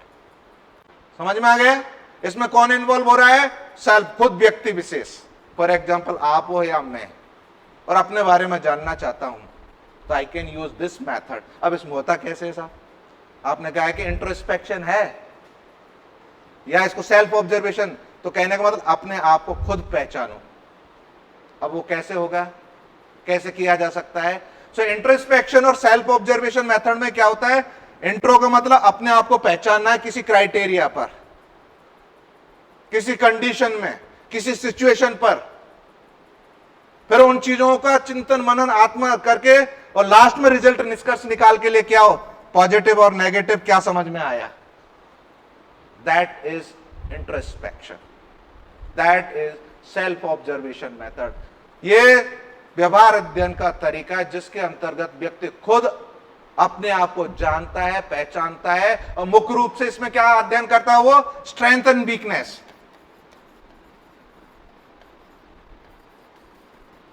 कमजोरी और ताकत क्या है, पॉजिटिव और नेगेटिव क्या है मेरे अंदर, उसको जानने का तरीका सेल्फ है। इसलिए इसको नाम दिया गया सेल्फ ऑब्जर्वेशन मेथड, इसलिए इसको नाम दिया है इंट्रोस्पेक्शन मेथड। क्लियर? अब समझ में आएगा, विद एग्जांपल समझेंगे हम इसको। फॉर एग्जांपल, एक व्यक्ति है, वो खेत में काम कर रहा है। खेत में काम करते करते अचानक चेस्ट पेन हुआ। चेस्ट पेन इतना सीवियर था, चिल्लाने लगा, थोड़ी देर में उसको बेहोशी आ गई, साथ में ही जो लोग काम कर रहे थे उसने उसको उठाया ट्रैक्टर ट्रॉली में लेके और उसको हॉस्पिटल के लिए लेके चल दिया। बाय द टाइम रास्ते में वो बेहोश भी हो गया, उसको पता नहीं अब क्या हो रहा है। Near by with in 10 to 15 minutes के अंदर पेशेंट को शिफ्ट कर दिया नियर बाई हॉस्पिटल के अंदर। वहां देखा कि पेशेंट को जब इमरजेंसी में लेके गए, देन उन्होंने लगा कि the patient is having some cardiac issues, हो सकता है एमआई हो सकता है, उसको तुरंत ट्रीट किया, मैनेजमेंट ड्रग्स जो भी देने थे, ही रिकवर्ड। उसको एडमिट कर दिया गया, एडमिट किया, 1 दिन 2 दिन एडमिट रखा उसको। 2 दिन के बाद now everything is all parameters, cardiac enzyme वगैरह, कार्डियक पैनल कर लिया, ईसीजी वगैरह सब, everything is under control, normal हो गया। अब उसको 3rd डे डिस्चार्ज करना है, पेशेंट इज गेटिंग डिस्चार्ज। जब डिस्चार्ज हो रहा है तब आपने उससे पूछा, अच्छा अब बताओ अब आपको कैसा लग रहा है, how you are feeling now. तो उसको क्या लगा, कैसा, कितना दर्द, कैसा महसूस किया, उसको वो खुद व्यक्ति ही व्यतीत कर सकता है। हम नहीं समझ सकते उतना पेन, हम उसकी परिस्थिति को नहीं जान सकते उतना कि किस दौर से गुजरा है। कहते हैं अपना व्यक्तिगत अनुभव, उसने क्या महसूस किया उस समय। जब आप उससे पूछते हो तब बताया कि सब मुझे तो ऐसा हुआ, अचानक ऐसे दर्द होने लगा कि अब तो मैं बचने वाला नहीं हूं, मुझे तो पता नहीं, बेहोश होने के बाद पता ही नहीं क्या हुआ। फिर बाद में बताया गया कि हॉस्पिटल में जब मैं कॉन्शियस हो गया, उसके आधार पर फिर क्लासेस उसमें रिकवरी हो गई, ठीक हो गया, आपने दवाई अच्छी दी है और मैं बिल्कुल ठीक होकर जा रहा हूं, अब मुझे बहुत अच्छा लग रहा है, आई एम वेरी हैप्पी। मुझे पता मेरी बीमारी क्या है, अब मुझे इसको कैसे डील करना है, दैट इज द स्ट्रेंथ। समझ गया मुझे बुरे और अच्छे अनुभव क्या रहे मेरे जीवन उस पल के दौरान, वो मुझे कुछ न कुछ सिखा देता है। यही व्यवहारिक अध्ययन है जिसको हम कहते हैं इंट्रोस्पेक्शन मेथड। आपने कोई टॉपिक पढ़ा, उससे पहले आपको पता था यार पता नहीं बहुत कुछ डाउट है, समझ में नहीं आ रहा, घबराहट है, डर है इस टॉपिक के बारे में। वो टॉपिक पढ़ने के बाद फिर आपको आज आप तो कहीं से भी पूछ लेने दो, अब मेरा कॉन्सेप्ट क्लियर हो गया, अब मुझे आ गया, आई डेवलप माई स्ट्रेंथ। अरे आपको इंट्रोस्पेक्शन, आपने आकलन किया, चिंतन किया, मनन किया, उसमें आपने अपनी कमजोरियों और अच्छाइयों को पहचान लिया है, इसमें खुद व्यक्ति करता है एनालिसिस, इसलिए इसको नाम दिया गया है इंट्रोस्पेक्शन। क्लियर, इसमें कोई डाउट, सबको समझ में आ गया? Very good. नेक्स्ट इज दूसरा मेथड। अब यहां तो सेल्फ इन्वॉल्वमेंट था, इसका दूसरा तरीका हो गया सिस्टमैटिक ऑब्जर्वेशन मेथड। दूसरा तरीका है सिस्टमैटिक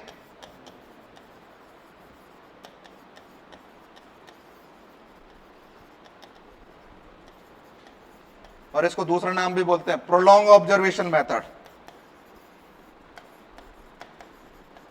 अब यहां समझ लो, सिस्टमैटिक का मतलब क्रमबद्ध रूप से, तरीका के आधार पर। हमारी अप्रोच क्रम के आधार पर होनी चाहिए, हमने जैसे प्लान किया उसके अनुरूप चलना चाहिए। इसलिए प्रोलॉन्ग ऑब्जर्वेशन कहने का मतलब इसमें इन्वॉल्वमेंट किसका हो गया? Other, not self. अब जो आपका आकलन करेगा दूसरा व्यक्ति करेगा, आप नहीं कर रहे हो। वो कैसे करेगा साहब? On the basis of data, on the basis of information shared with that person. कि आज पेशेंट आईसीयू में एडमिट हुआ, eight the time of admission आप देखते हो उसका टेम्परेचर क्या है, पल्स क्या है, रेस्पिरेशन क्या है, बीपी क्या है, उसका वाइटल पैरामीटर्स क्या कहते हैं,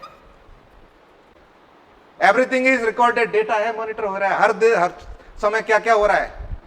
3 दिन हो गए, 4 दिन हो गए, अब मुझे 1st और 4th डे में कंपैरिजन करना है और ये एनालाइज करना, ये चाहता हूं कि स्थिति सुधर रही है, बिगड़ रही है, तो मैं कर सकता हूं क्योंकि मेरे पास डेटा है। मैं 1st डे से कंपेयर करूंगा, वो पैरामीटर्स, पहले बीपी बहुत ज्यादा फ्लक्चुएट कर रहा था, अब नॉर्मल की तरफ आ गया। उस समय हार्ट रेट भी बहुत ज्यादा थी, अब it's towards normal. Oxygen saturation जो 80 के अप्रोक्स था, now it is near by 95 98 आ गया। कहने का मतलब पैरामीटर्स बदल रहे हैं, स्थिति में सुधार आ रहा है। कैसे हुआ? ऑन द वे, डेटा है, सब मॉनिटर पर सब चीज आ गया, मैंने फीड कर रखा है, एवरीथिंग इज रिकॉर्डेड। ईसीजी में क्या चेंजेज हो रहे हैं? Temperature at the time of admission, सब इसको hyperpyrexia, on 3rd day there is no fever, infection controlled हो गया। कहने का मतलब मैंने ऑब्जर्वेशन के आधार पर पता लगा लिया कि मरीज की स्थिति सुधर रही है या बिगड़ रही है। We have the evidence, we have the data. ऐसे व्यवहार कि अगर कोई दूसरा व्यक्ति आपको ऑब्जर्व कर रहा है, उस ऑब्जर्वेशन के आधार पर वो अपना रिजल्ट देता है, इन्फ्रेंसेस देता है, आउटकम देता है, उसको हम कहते हैं सिस्टमैटिक या ऑब्जर्वेशन मेथड।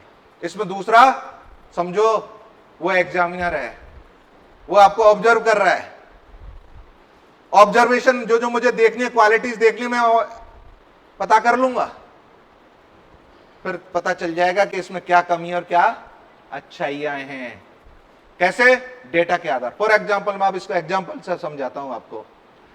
क्लासरूम में 50 स्टूडेंट हैं, 50 स्टूडेंट में से कंप्लेंट आई, क्लास कोऑर्डिनेटर कहता है student x is very naughty.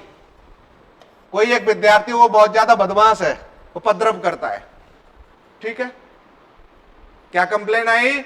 X student के बारे में कि वो हर क्लास को डिस्टर्ब करता है, टीचर्स को नहीं पढ़ाने देता। क्या ये सच्चाई है? Then I have the method of systematic observation. मैंने कैमरा लगा दिया, मैं बैठे बैठे ऑफिस में चेक कर सकता हूं कौन स्टूडेंट किस तरीके से एक्ट कर रहा है। जो टीचर क्लास में आ रहा है सबको मैंने दे दिया। During the class you will observe the behaviour of the x student and you will report me after 3 days। 3 दिन तक आप कंटिन्यूअस ईच स्टूडेंट, जो एक स्टूडेंट है उसको हर टीचर जो आ रहा है ऑब्जर्व करोगे, आपने क्या महसूस किया, क्या ऑब्जर्व किया, वो मुझे डेटा दोगे। सबके डेटा के आधार पर मैंने निकाला कि हाँ, every teacher is giving the complaint, student is disturbing the class, is not doing properly behaviour, I have the evidence. मैं डायरेक्ट भी देख सकता हूं और इनडायरेक्ट ऑब्जर्वेशन, कैमरा लगा दिया, क्या हरकतें कर रहा है, दैट इज सिस्टमैटिक ऑब्जर्वेशन। दूसरा व्यक्ति आपको ऑब्जर्व कर रहा है। आजकल तो इंटरव्यू का तरीका भी ऐसा हो गया है, आप किसी इंटरव्यू के लिए गए और वहां आप बैठे हो सोफा पे, कैसे बैठते हो, और जो आजकल वर्बल के बजाय non verbal communication, non verbal observation ज्यादा होता है, आपको पता ही नहीं है। आप वहां पहुंच गए, लॉबी में बैठे हो, यार अखबार है, कोई अखबार को यूं फेंक रहा है, कोई उस पर जंप कर रहा है, जो सोफा है वो वहीं से ऑब्जर्व कर लेता है कि who is what and how they are behaving. आपसे पूछने की जरूरत ही नहीं, वो वहीं से ऑब्जर्व कर लेता है, कैसे चल रहे हो, कैसे बोल रहे हो, क्या कॉन्फिडेंस लेवल है, नॉन वर्बल रेस्पॉन्स वहीं आइडेंटिफाई कर ले जाते हैं डेटा के आधार पर। इसलिए इसको नाम दिया गया है सिस्टमैटिक ऑब्जर्वेशन मेथड या प्रोलॉन्ग ऑब्जर्वेशन। जैसे क्रिमिनल कोई भी हुआ, उसको व्यवहारिक अध्ययन किया जाता है। कसाब को फांसी दी गई तो ये थोड़ी है कि आया और डिक्लेयर कर एक दे दिया। अब उसमें भी देखा गया कि हर दिन उसमें किस तरीके के बदलाव हो रहे हैं, मॉर्निंग, आफ्टरनून, इवनिंग, नाइट, कैसे उसमें व्यवहारिक मानसिक बदलाव हो रहे हैं, उसका अध्ययन किया, डेटा बनाया, रिकॉर्ड बनाया, पूरा रिकॉर्डिंग हुई है हर चीज की। That is systematic observation method. कि गलती से कोई क्राइम हो गया तो कहीं ना कहीं गिल्ट फीलिंग होती है, पश्चाताप होता है, नहीं साहब मैंने नहीं, मुझे तो पता भी नहीं था, ऐसा हो गया वैसा हो गया। Person is feeling guilt. वो कहते हैं नहीं, क्या फर्क पड़ता है, ये तो मेरा काम है, ये तो मेरा पैशन है, ये तो मैं एंजॉय करता हूं। तो पता चल रहा किस तरीके से उसमें भावनात्मक रेस्पॉन्स आ रहे हैं। ये अध्ययन बताता है कि हम उसके एनालिसिस कर सकते हैं on the basis of data, किस तरीके से वो ग्रो कर रहा है, किस डायरेक्शन में जा रहा है, किस ट्रीटमेंट की आवश्यकता है, कौन सी थेरेपी की आवश्यकता पड़ेगी उसको। सो that is on the basis of systematic observation method. Clear? इसमें कोई बात, कोई डाउट? क्लियर? पहला हो गया हमारा सेल्फ ऑब्जर्वेशन मेथड। हम खुद, आप कोई भी सब्जेक्ट उठा के देख ले और उस सब्जेक्ट में आपने देखा कि मुझे क्या आता है, कितना आता है और कितना नहीं आता, that is the example of introspection method. कोई भी क्वेश्चन पेपर उठा के देख लो, उसमें पता लग जाएगा कितने क्वेश्चन मुझे को आते, कितना नहीं आते। तो ये सीधा सा एग्जांपल है कि मैं जान चुका हूं मेरी कितनी ताकत है, कितना मेरी स्ट्रेंथ है, इसके कंटेंट के बारे में और क्या कमी है और कहां मुझे इंप्रूव करना है, कौन सा चैप्टर मेरा छूट रहा है। You do your self analysis. ठीक है, मैंने एग्जाम लिया, उस ग्रेडिंग के आधार पर, रेटिंग के आधार पर, बिहेवियरल रेस्पॉन्स पे, that is systematic observation method. Third one is experimental method. ये समझ में आ गया?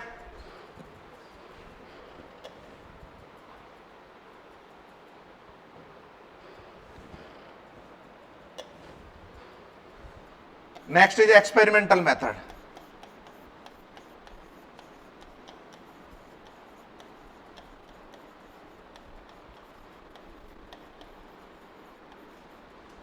जैसे कि हमको इस वर्ड से ही पता चल रहा है, एक्सपेरिमेंट करना कोई। मैंने आपको कहा था साइकोलॉजी में 1879 में एक लैब बनाई गई जिस पर एक्सपेरिमेंट किए गए, जो प्रायोगिक परीक्षण। बायोलॉजी अगर जिस व्यक्ति ने ले तो उसमें लैब में कराए, साइंस के एक्सपेरिमेंट कराए जाते हैं। ऐसे हमारी बहुत सारी लैब होती हैं। आज फंडामेंटल में प्रैक्टिकल कराया जा रहा है, न्यूट्रिशन का प्रैक्टिकल कराया जा रहा है, कम्युनिटी के लैब के अंदर कम्युनिटी प्रैक्टिकल। कहने का मतलब स्किल डेवलप कराना हो, जो हमें ट्रेनिंग में चाहिए वो सब डेवलप कर लेना। ऐसे ही साइकोलॉजी के अंदर व्यवहार को जानने के लिए बहुत सारे प्रायोगिक परीक्षण किए गए। क्या वास्तव में ऐसा होता है? क्या ऐसा ही है जैसे होता है उस तरीके से उसको प्रूव कैसे करोगे? That is because of experimental psychology. तो ये तीसरा तरीका है व्यवहार को जानने के लिए। इसमें हम क्या करते हैं? एक्सपेरिमेंट करते हैं। उस एक्सपेरिमेंट के आधार पर क्या निष्कर्ष रिजल्ट निकल के आते हैं, उसी के आधार पर जनरलाइज थ्योरी बना देते हैं। उसी के आधार पर हम सिद्धांत बना दिए कि नहीं साहब ऐसा है, हमने ऐसा किया, इसका एविडेंस ये है, क्योंकि ये हमने करके देखा है, ये मैंने इतने पेशेंटों पे किया और उसके रिजल्ट ये हैं, ये इसका डेटा है, आप देख लो, सब चेक कर लो। कैसे संभव हुआ? एक्सपेरिमेंटल। तो इसमें क्या होता है? The experiments are done in lab और outside the lab under control supervision. अब दो टर्म है यहां, ध्यान देना, कंट्रोल एंड एक्सपेरिमेंट। ये रिसर्च का पार्ट है। जनरली मैं ज्यादा आपको डीप इसलिए नहीं लेके जाऊंगा, हमको जहां समझना उतना ही तक ही समझें। इसमें कहने का मतलब एक्सपेरिमेंट ये किया जाता है क्या, जैसा उन्होंने रिलेशन क्या है कारण और प्रभावशीलता का व्यवहार के पीछे। अच्छा ऐसा है तो इसका कारण क्या था? फॉर एग्जाम्पल इस साल अच्छी बरसात हो गई तो किसान का लेवल ऑफ सेटिस्फेक्शन कितना होगा, इस बरसात के ऊपर निर्भर किया। अच्छी बरसात हुई, अच्छी फसल हुई, किसान खुश है। बरसात नहीं हुई, ओलावृष्टि हो गई, सूखा पड़ गया, किसान का लेवल ऑफ सेटिस्फेक्शन क्या है? दुखी है साहब, कर्ज हो गया, परिवार कैसे चलाऊंगा, खाने को नहीं है। This is the cause and effect relationship. ऐसी साइकोलॉजी में एक्सपेरिमेंट किए जाते हैं व्यवहार को समझने के लिए। क्या वास्तव में ऐसा ही होता है क्या, वो समझने की आवश्यकता है कि इसका प्रभाव हमारे व्यवहार पर कैसे आएगा। तो इसको समझने के लिए मैं एक छोटा सा एग्जांपल आपको देता हूं। मान लो क्लास के अंदर 50 स्टूडेंट हैं, there are 50 students in the class, और मैं ये पता करना चाहता हूं इस क्लास में जो भी क्लास में बच्चे बैठे हैं 50 के 50, उनमें स्ट्रेस लेवल कितना है, तनाव कितना है। ठीक है, तो मैंने उसके लिए क्वेश्चनर बनाया, 10 प्रश्न बनाए जो स्ट्रेस के बारे में बताते हैं। क्या बनाया मैंने? 10 क्वेश्चंस, और वो आपको दे दिए प्रिंट करके, और आपसे कहा जो आपको सही लगता है उस पर आप टिक कर दो साहब। तो उसमें 50 के 50 स्टूडेंट को मैंने 50 क्वेश्चनर दिए। उनका रिजल्ट मैंने देखा लास्ट में, जब मैंने एनालिसिस किया तो उसमें देखा मैंने रिजल्ट क्या निकल के आया, सीवियर स्ट्रेस है 50 के 50 को। All students are having severe type of stress. कारण कोई भी हो सकता है, कारण हो सकता है फाइनेंशियल की वजह से, कारण हो सकता है सक्सेस नहीं मिली, कारण हो सकता है पर्सनल इश्यूज के कारण, एनीथिंग।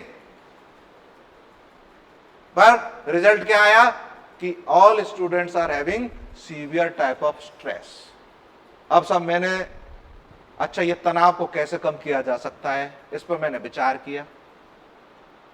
अगर मैं कहूंगा नहीं मैं ऐसा कर दूंगा तो हर कोई नहीं मानेगा, तो उसके लिए मुझे प्रूफ भी करना पड़ेगा, एविडेंस देना पड़ेगा। अगर मैं आपसे कह दूं कि सर मैं पानी से कार चला दूंगा तो मेरे पास सब आ जाएंगे मीडिया वाले, दिखाओ सब क्या एक्सपेरिमेंट है, या हवा में वैसी बातें फेंक रहे हो। I have to give the evidence, proof देना पड़ेगा, करके दिखाना पड़ेगा, तभी लोग मानेंगे। तो ऐसे ही मैंने यहां किया कि अच्छा 50 के 50 को स्ट्रेस है, तो स्ट्रेस को कम करने का तरीका क्या हो सकता है। मैंने अच्छा प्लान किया, क्या कहते हैं योगा करने से, मेडिटेशन करने से, लाफ्टर थेरेपी से, रिलैक्सेशन टेक्निक से, ऐसा सुना कम हो जाता है। क्या हो जाता है? कि चलो अच्छा करके देखते हैं इसको, क्या वास्तव में ऐसा होता है। तो मैंने प्लान किया, इन 50 बच्चों के 2 ग्रुप बना दिए, आधे आधे कर दिया। ग्रुप ए 25 और ग्रुप बी के अंदर 25 स्टूडेंट्स। क्या कर दिया मैंने, 2 ग्रुप बना दिए, 50 को भाई group A and group B, 25-25 कर दिए। इन 25 ग्रुप ए को मैंने कह दिया भैया आप जा सकते हो, 1 महीने बाद मिलेंगे अपन इसी जगह पर, सेम प्लेस सेम टाइम, 1 महीने की आपकी छुट्टी, ठीक है। इन 25 के लिए मैंने 1 महीने का प्लान किया कि डेली में उनको 2 घंटे योगा और मेडिटेशन कराऊंगा। क्या कराऊंगा? 2 घंटे योगा और मेडिटेशन कराऊंगा 1 महीने तक, 1 दिन 2 दिन ऐसे करके वो अब एंड ऑफ द मंथ आ गया। उन 25 स्टूडेंट्स को मैंने योगा और मेडिटेशन कराया कंटिन्यूअसली। अब वही 1 मंथ आ गया, at the end of the month again we are meeting at the same place with the same question. वही 10 प्रश्न जो मैंने पहले पूछे थे, ठीक है। 25 को तो पहले ही छोड़ दिया था, उसको कहते हैं कंट्रोल ग्रुप, और 25 को मैंने ट्रीटमेंट दिया, इलाज दिया, उसको कहते हैं एक्सपेरिमेंटल ग्रुप। समझ में आ रहा है? अब साहब वो 1 महीना का समय आ गया, अब वो डेट आ गई कि सब 50 के 50 फिर आ गए, वही प्रश्न जो मैंने 10 बनाए तो दोबारा फिर सबको दे दिए, भाई अब बताओ आप जो आपको सही लगे वो आपको आंसर देना है इसके अंदर। तो इसमें आप क्या करोगे, दोबारा क्वेश्चन दिया, जब रिजल्ट आए तो अचानक चौंक गए। आप चौंकाने वाली बात क्या थी कि जिनको कोई इलाज नहीं दिया गया उनका तो तनाव कैसा बना, सीवियर का सीवियर ही था, इनमें कोई चेंज नहीं हुआ। लेकिन जिन 25 को आपने 1 महीने तक प्रैक्टिस कराई योगा और मेडिटेशन का, वो सीवियर से माइल्ड में कन्वर्ट हो गए। क्या हो गया? अत्यधिक तनाव से सामान्य में कन्वर्ट हो गए। इससे सिद्ध हो गया कि तनाव को कम करने में योगा और मेडिटेशन सहायक है। अब आशा ये जनरलाइज होगा, फिर बोले अच्छा मैंने 50 पे किया, उनको 500 पे करके देखो, दूसरी जगह करके देखो, आज दिल्ली में, कोई जयपुर में, फिर बॉम्बे में, कलकत्ता, फिर बाहर विदेश में भी करके देखो, क्या वास्तव में ये रिजल्ट मिल रहे हैं? हाँ ये मिल रहे हैं। तो वो थ्योरी बन गई, वो प्रिंसिपल्स बन गए, तभी वो हमें पढ़ाया जाता है। कैसे माना हमने? एविडेंस के आधार पर। ये देखो सब पेशेंट डेटा है, बात करो। ऐसी दवाइयों फार्मास्यूटिकल कंपनी एक्सपेरिमेंट करती हैं कि drug A is more effective than drug B. कैसे होता है? फिर वो देते हैं साहब हमने ये ड्रग ट्रायल किया था, ये इसके फाइंडिंग्स हैं, ये इसका डेटा है, ये इसका चार्ट है पूरा, आप देख सकते हो, पेशेंट की डिटेल भी इसके अंदर है। फिर आपने इन्फ्रेंसेस कैसे निकाला? Drug A is better than drug B, तो फिर हमने कंपैरिजन किया था साहब, ड्रग ए उसकी कॉस्ट है इसकी 2 रुपए, वो 12 रुपए की आ रही है साहब। Drug A is easily available anywhere, drug B is जहां मेजर सिटी वहीं मिलेगी। ड्रग ए की इफेक्टिवनेस दवाई लेने के बाद 8 घंटे या 10 घंटे रहती है, ड्रग बी की इफेक्टिव 3 से 4 घंटे है। ड्रग ए का जो एडवर्स इफेक्ट लीस्ट है, drug B is having excessive adverse effect. तो फिर उन फाइंडिंग्स के आधार पर सिद्ध हो गया इस बीमारी में ये दवाई ज्यादा कारगर हुई, क्योंकि हमने तो दोनों तो देखी सब दोनों पेशेंटों पे एक्सपेरिमेंट किया है। फाइंडिंग्स ये कह रही है, डेटा ये कहता है, ये एविडेंस है, that is known as experiment. Clear? Experiment समझ में आ गया? तो ऐसा ही एक्सपेरिमेंट व्यवहार के ऊपर किया जाता है। व्यवहारात्मक अध्ययन के लिए भी हम इस तरीके प्रायोगिक परीक्षण करते हैं, चाहे वो लर्निंग कैसे है, इंटेलिजेंसी कैसी है, मेमोरी कैसी है, थिंकिंग कैसे डेवलप होती है, इस प्रकार के हम जो व्यवहारिक अध्ययन किया जा सकता है इसको हम कहते हैं एक्सपेरिमेंटल मेथड। प्रायोगिक परीक्षणों के आधार पर मनोस्थिति और व्यवहार को समझने का जो तरीका है ये मोस्ट एडवांस है। This is the most advanced methods of studying human behavior, that is known as experimental method. Clear? समझ में आ गया? Another method is survey method. सर्वे भी एक तरीके का व्यवहार अध्ययन का तरीका है।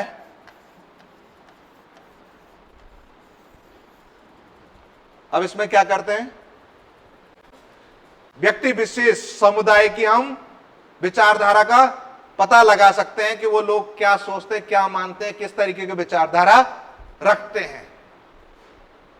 That is opinion. For example, मैं किसी ढाणी में यह अध्ययन करना चाहता हूं कि ब्रेस्ट फीडिंग जो इमीडिएट आफ्टर द बर्थ जो पहला जो माँ का दूध आता है, गाढ़ा पीला दूध जिसको हम कोलेस्ट्रॉम कहते हैं, उसके बारे में जो लोग वहां महिला हैं उनकी विचारधारा क्या है, क्या सोच रखते हैं। मैंने उनसे पूछा था, 100 महिलाओं से मैंने संपर्क किया, पूछा अच्छा ये जो पीला गाढ़ा दूध है इसका क्या करना चाहिए, क्या विचारधारा है आपकी। तो सबने कहा साहब इसको फेंक देना चाहिए, तो खराब दूध है, ऐसा हमें सिखाया, ऐसा हमने बताया। सब पता चल गई सोच क्या है, विचारधारा गलत है।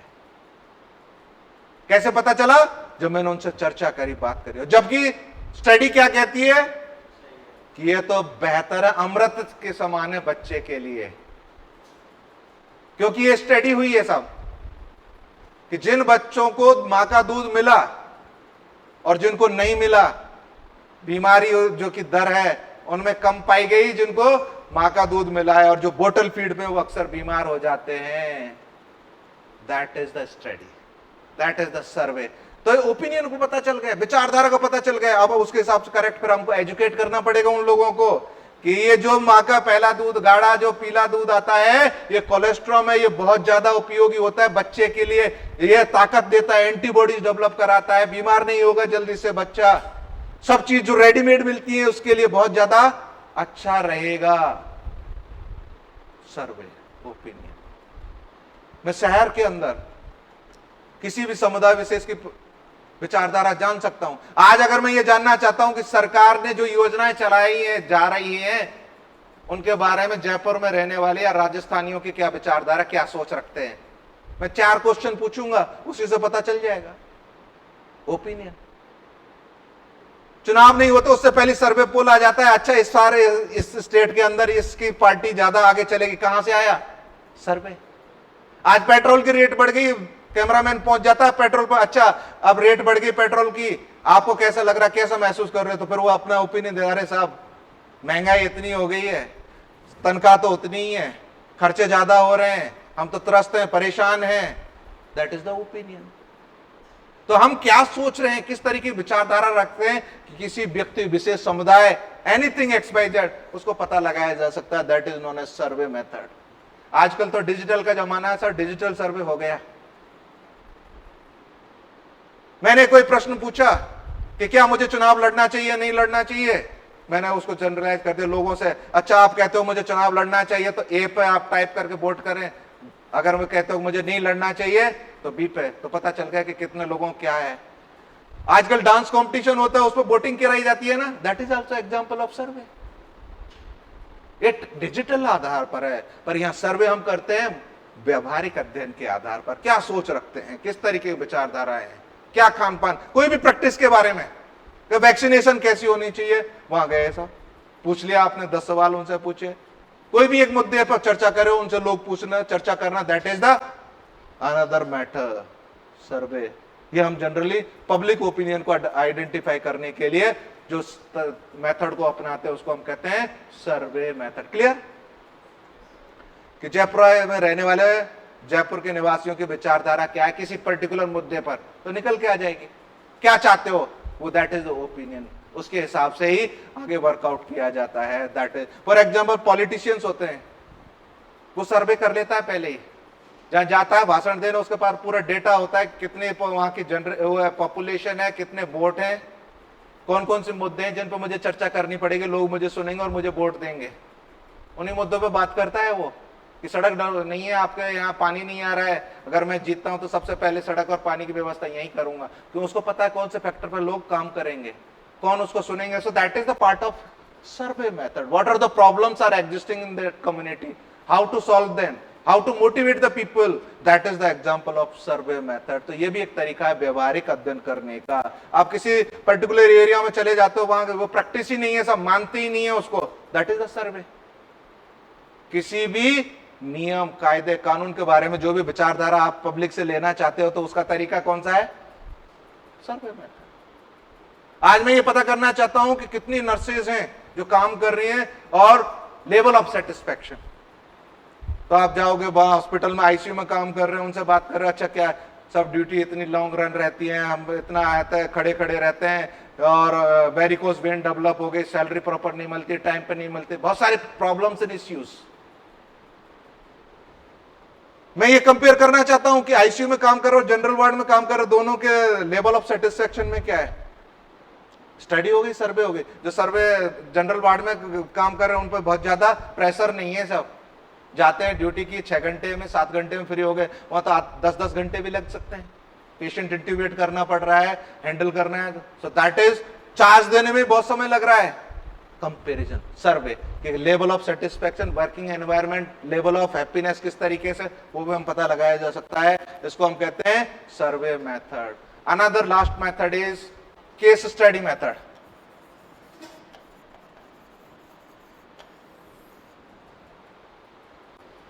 जिसको हम डेवलपमेंटल मेथड भी कहते हैं, डेवलपमेंटल साइकोलॉजी मेथड भी कहते हैं। विकास क्रम के आधार पर अध्ययन करना, कैसे कैसे ग्रोथ हो रही है, उस ग्रोथ के आधार पर उसकी चिंतन, सोचने की प्रवृत्ति है, उसके व्यवहार में कैसे परिवर्तन आने चाहिए, वो आ रहे हैं या नहीं आ रहे, उसको समझने के लिए केस स्टडी और डेवलपमेंट मेथड यूज करते हैं।